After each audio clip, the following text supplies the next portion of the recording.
हाँ तो मेरे प्यारे बच्चों, मैं आपको अर्थालंकार चिन्हने के लिए बता रहा था आप अर्थालंकार को कैसे पहचानें, है ना। वैसा अलंकार जिसमें आपको मेरे दोस्त दो चीज दिखाई दे। एक आपको योजक चिन्ह दिखाई दे। क्या आप मेरे दोस्त योजक चिन्ह समझ रहे हैं क्या? देखिए, इसे बोलते हैं योजक चिन्ह। वैसा अलंकार जिसमें आपको क्या दिखाई दे मेरे दोस्त? योजक चिन्ह दिखाई दे, योजक चिन्ह, है ना। अर्थालंकार में पहला मेरे प्यारे उपमा अलंकार की बात हो रही है। सॉरी तो अर्थालंकार हम लोग पढ़ रहे हैं और अर्थालंकार में सबसे पहला अलंकार है उपमा अलंकार। वैसा अलंकार जिसमें पंक्ति में आपको मेरे दोस्त क्या दिखाई दे? पंक्ति में आपको हाइफन दिखाई दे, हाइफन। इसे हाइफन बोलते हैं या योजक चिन्ह बोलते हैं। इसके अलावे बीच में कहीं भी आपको सा, से, सी, सम, सरिस इस सब में से कुछ भी आ जाए तो आप सीधा दिमाग लगाना मेरे दोस्त, उपमा अलंकार। उपमा का मतलब होता है कंपेयर करना, किसी का किसी से तुलना करना। कॉन्सेप्ट तो यही है। दो चीज अगर आपसे पूछेगा निम्न में से उपमा अलंकार किसमें है, तो आप एक ही चीज देखना, किसमें किससे कंपेयर हो रहा है। जिसमें जहां कंपेयर होगा मेरे दोस्त वही होता है उपमा अलंकार। आइए देखते हैं उपमा अलंकार। तो मेरे दोस्त हम लोग उपमा अलंकार को पहचानने के लिए जा रहे हैं। ध्यान दीजिएगा, उपमा का मतलब होता है मेरे भाई तुलना। उपमा का मतलब तुलना। देखिए, जब पंक्ति में आपको क्या दिखाई दे? योजक चिन्ह। क्या दिखाई दे? पंक्ति में आपको योजक चिन्ह दिखाई दे। पंक्ति में आपको क्या दिखाई दे? योजक चिन्ह दिखाई दे। क्या दिखाई दे? योजक चिन्ह। और देखो मेरे दोस्त, सा, आपको सा मिलेगा मेरे भाई, से मिलेगा, सी मिलेगा, सम मिलेगा और सरिस मिलेगा। इस सब में से 5 वर्ड सा, से, देखो मैं सर्कल कर रहा हूं, सा, से, सी, सम, सरिस। इस सब में से आपको कोई एक शब्द दिख जाए, कुछ पता मत लगाना मेरे भाई, सीधा मारना उपमा अलंकार सही होगा, है ना। इसको क्लियर करने के लिए हम आपको एक एग्जांपल दिखाते हैं। देखिए एग्जांपल क्या है?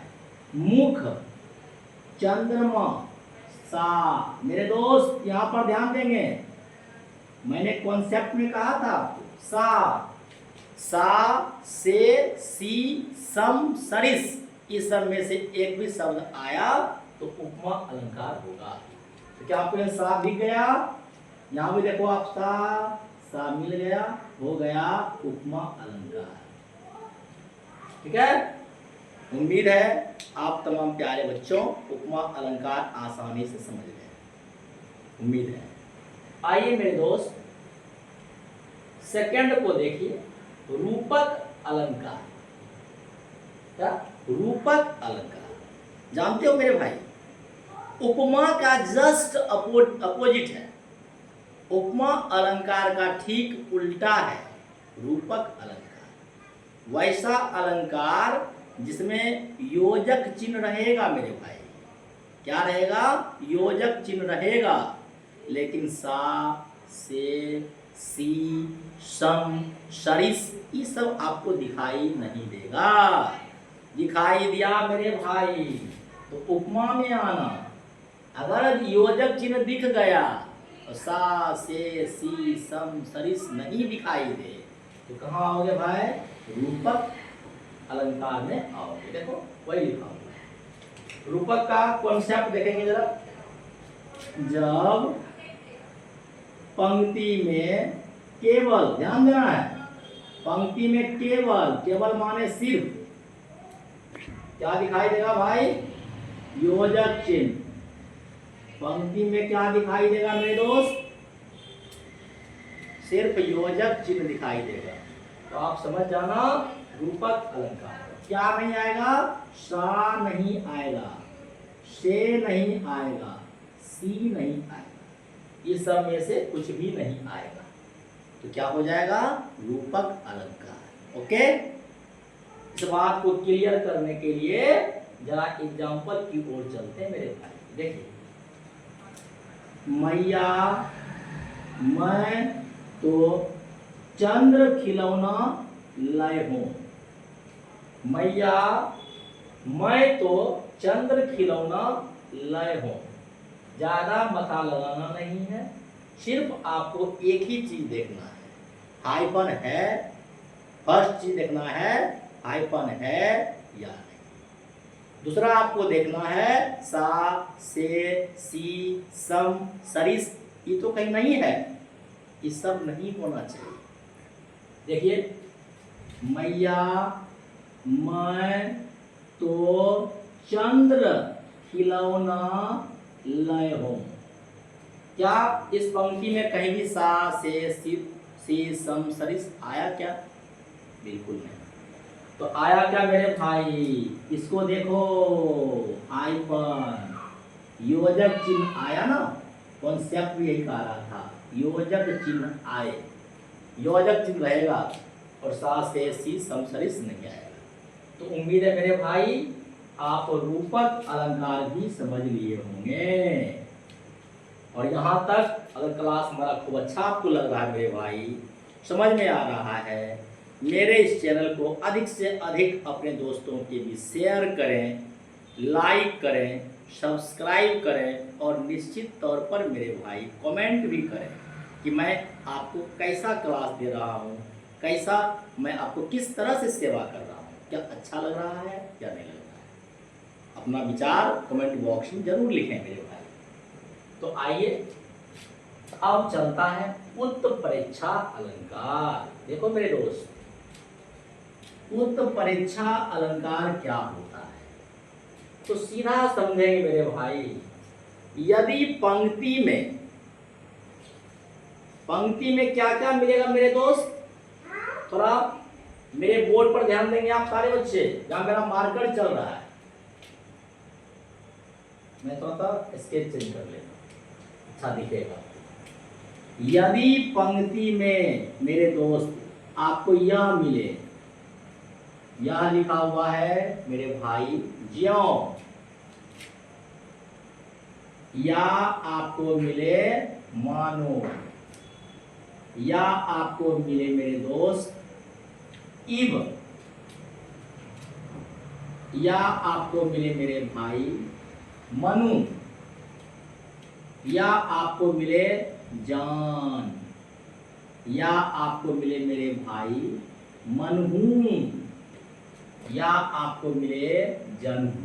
बस इन तमाम शब्द 1, 2, 3, 4, 5, 6 और 7, इन 7 में से एक भी शब्द अगर मेरे भाई आपको मिल गया तो आप सीधा कहेंगे उत्प्रेक्षा अलंकार है। बस कुछ नहीं देखना है क्या लिखा हुआ है, ब्रज भाषा में है, अवधी भाषा में है, खड़ी बोली में है, कुछ नहीं देखना है।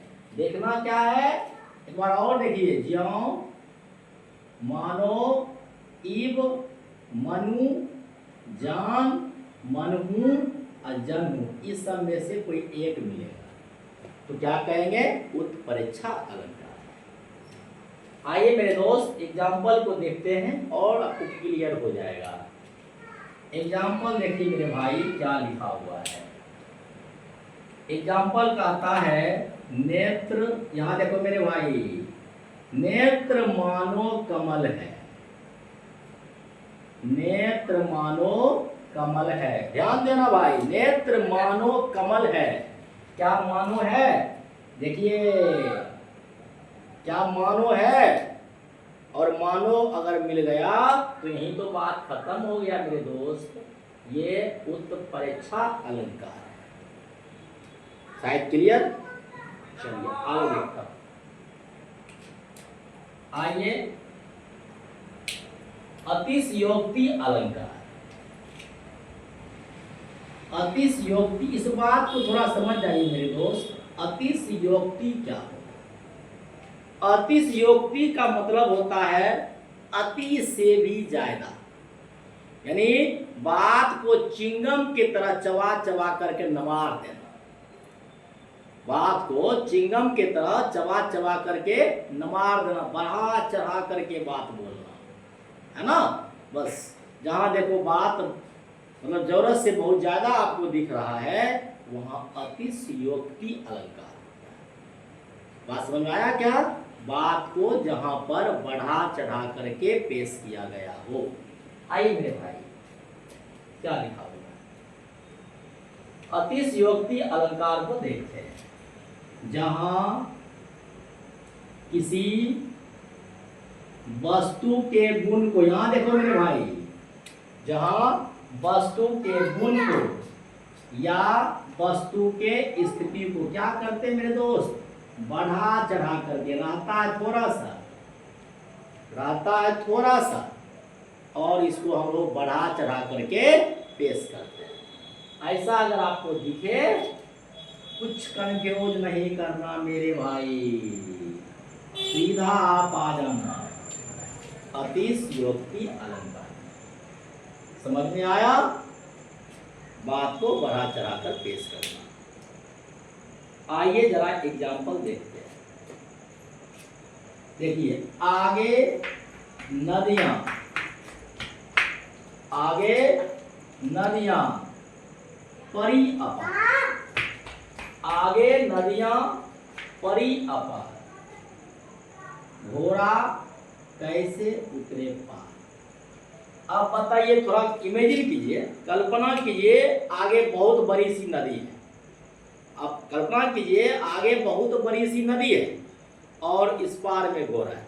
अब बताओ, कोई कहे कि भाई घोड़ा ऐसा छलांग मारा, ऐसा कूद का, एक ही छलांग में नदी के उस पार निकल गया। क्या ये बात में कितना दम है भाई? क्या घोड़ा छलांग मार करके नदी पार कर जाएगा? ये अतिशयोक्ति हुआ, बात को बढ़ा चढ़ा करके पेश किया गया। ऐसा अलंकार मेरे दोस्त अतिशयोक्ति अलंकार में आता है। समझ में आ गया होगा? आइए, पांचवा है मेरे भाई, मानवीकरण अलंकार। मानवीकरण, वैसा अलंकार, वैसा अलंकार जिसमें वस्तु हो प्राकृतिक, सुनेंगे गौर से, जिसमें वस्तु हो प्राकृतिक, नेचुरल वस्तु, ओके, लेकिन गुण कैसा हो? मानवीय। मानवीय का मतलब मानव वाला गुण हो। वस्तु कैसा हो मेरे भाई? वस्तु हो नेचुरल, और गुण कैसा हो उसमें? मानव वाला गुण। तो क्या कहलाएगा? क्या कहलाएगा? उसको कहेंगे मानवीय अलंकार, मानवीकरण अलंकार। आइए देखते हैं, जरा एग्जाम्पल पर देखते हैं। तो आइए, क्या लिखा हुआ है मेरे दोस्त? मानवीकरण अलंकार को कैसे पहचानेंगे भाई? वस्तु होना चाहिए प्राकृतिक। बात को समझिए, वस्तु कैसा होना चाहिए? प्राकृतिक। अब वस्तु में गुण कैसा हो मेरे भाई? मानवीय भावना हो, मानव वाला गुण हो। वस्तु होगा प्राकृतिक और वस्तु में गुण होगा मानव वाला। देखो मेरे भाई, क्या कहा है? एग्जाम्पल को देखिए, शायद क्लियर हो जाए। फूल हंसे, कलियां मुस्काए। फूल हंसे, कलियां मुस्काई। अब बताइए, फूल क्या सच में आप कहिए सर फूल हंसता? क्या आप फूल को हंसते हुए देखे हो? जैसे हम लोग हंसते हैं ठहाका मार करके, क्या फूल को आप देखे हो हंसते हुए? फूल क्या है मेरे भाई? प्राकृतिक। और हंसना क्या हो गया? मानव की भावना हो गई। ओके, कलियां क्या है? कलियां प्राकृतिक।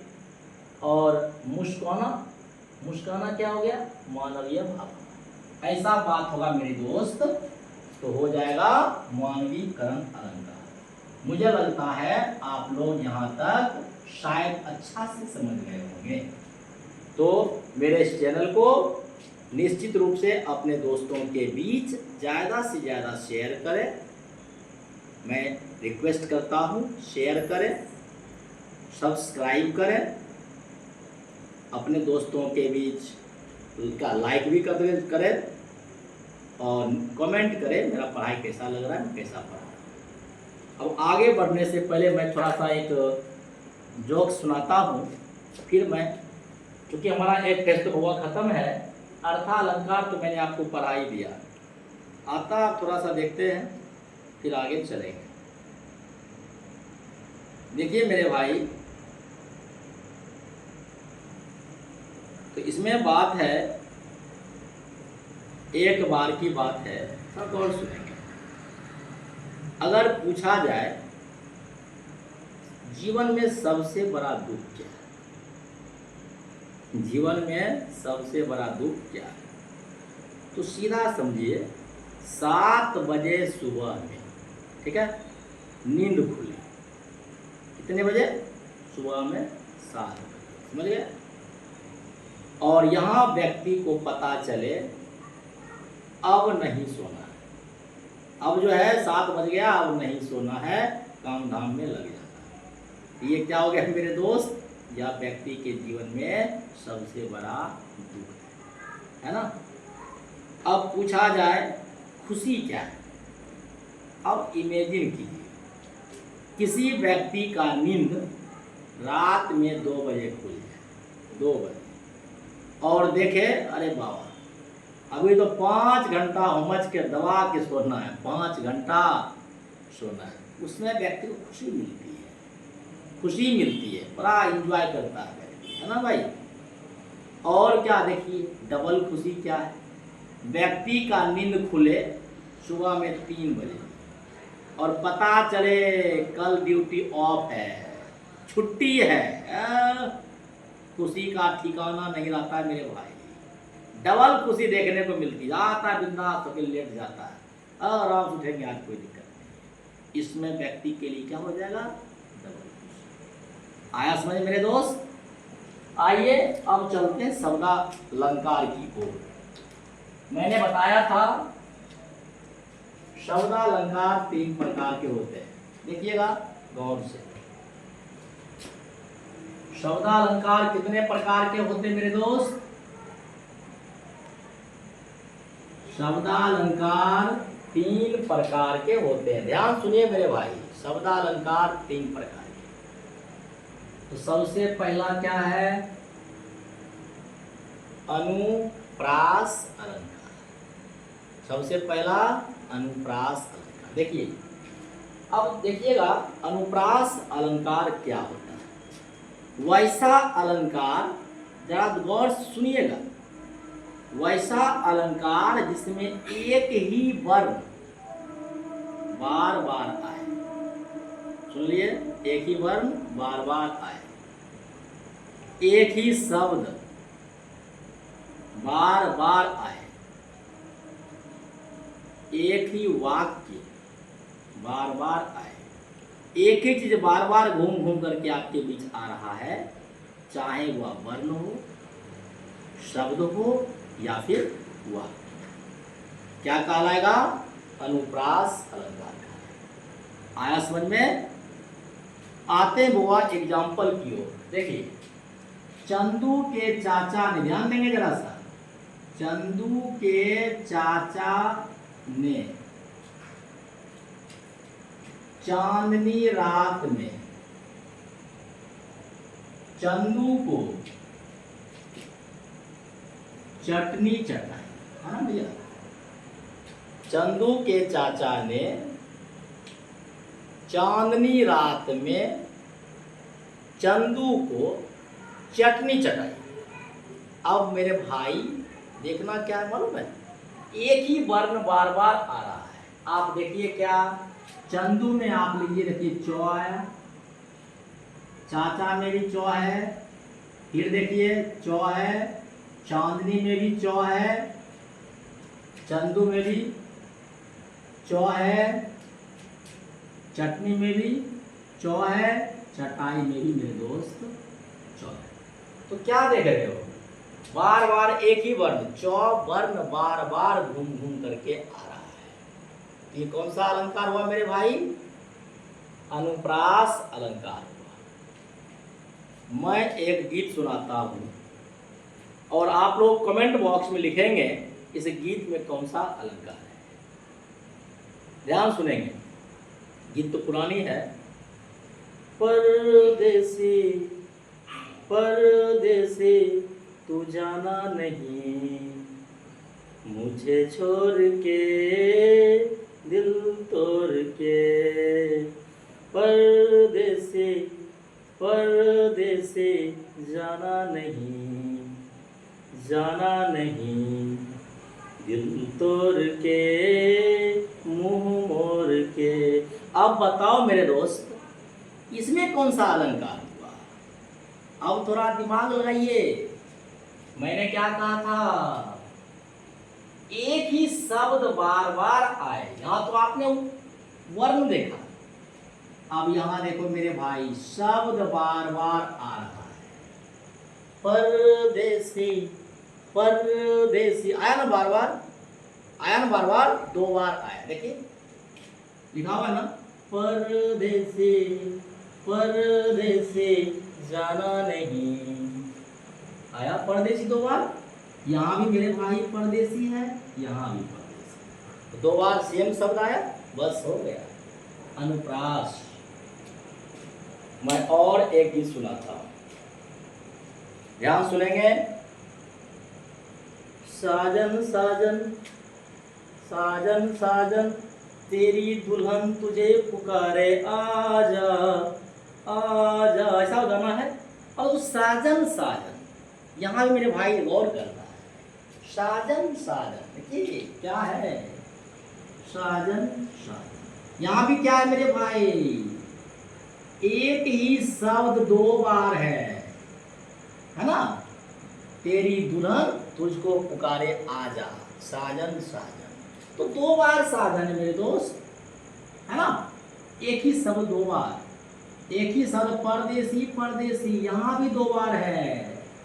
एक वर्ण दो बार मिलेगा तो एक शब्द दो बार मिलेगा, डोंट कंफ्यूजन। अनुप्रास अलंकार लगा देंगे मेरे भाई।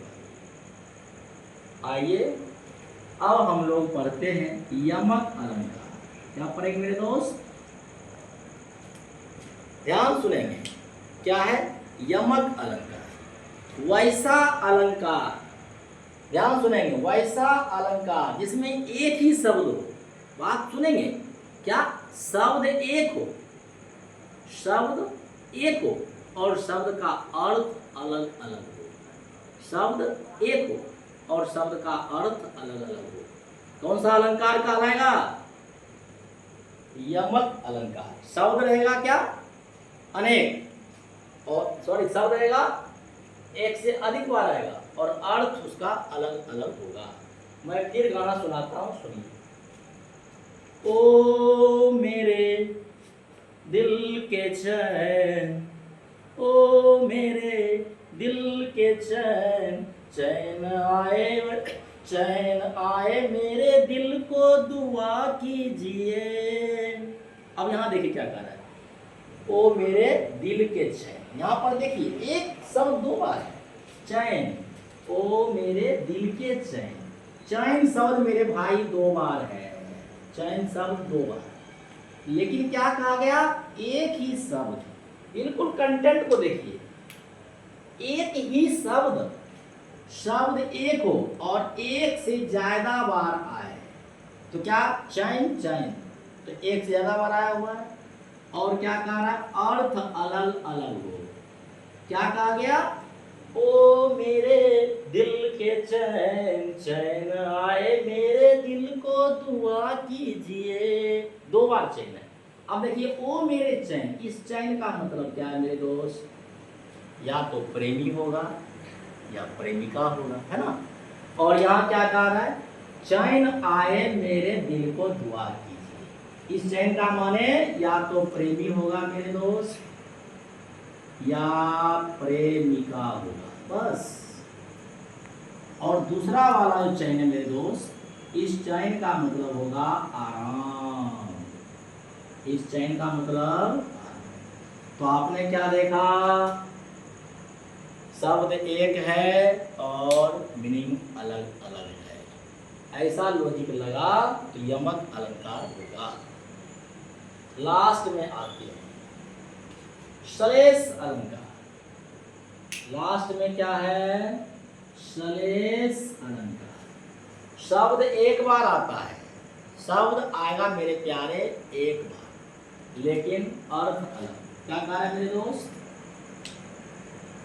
शब्द एक बार आए, शब्द क्या आएगा मेरे दोस्त, एक बार। शब्द क्या आएगा, एक बार, लेकिन उसका अर्थ क्या होगा, अनेक होगा, अलग अलग अर्थ होगा। तो ऐसा कंडीशन लग गया मेरे प्यारे, तो श्लेष अलंकार हो जाता है। फिर मैं गाना सुनाता हूँ। मोहब्बत बरसा देना तू, सावन आया, तेरे और मेरे बीच मिलने का मौसम आया। मोहब्बत बरसा देना तू, सावन आया। क्या देख रहे हो, शब्द जो है एक ही बार आ रहा है, शब्द का मीनिंग अलग अलग आ रहा है। तो ऐसा कंडीशन लगे मेरे भाई, तो श्लेष अलंकार हो जाएगा। तो क्या आज आपने जो पढ़ा मेरे दोस्त अलंकार, क्या अच्छा लगा मेरे भाई? तो क्लास मेरा कैसा लगा निश्चित तौर पर कमेंट बॉक्स में आप लिखिए। अपने दोस्तों के बीच मेरे चैनल @रविंद्र क्लासेस -N8G इस चैनल को दोस्तों के बीच पूरा शेयर कर दीजिए। अधिक से अधिक लाइक कीजिए, सब्सक्राइब कीजिए, कमेंट कीजिए। तो बहुत बहुत धन्यवाद। आज का मैं क्लास एंड करने जा रहा हूँ। जय हिंद, धन्यवाद।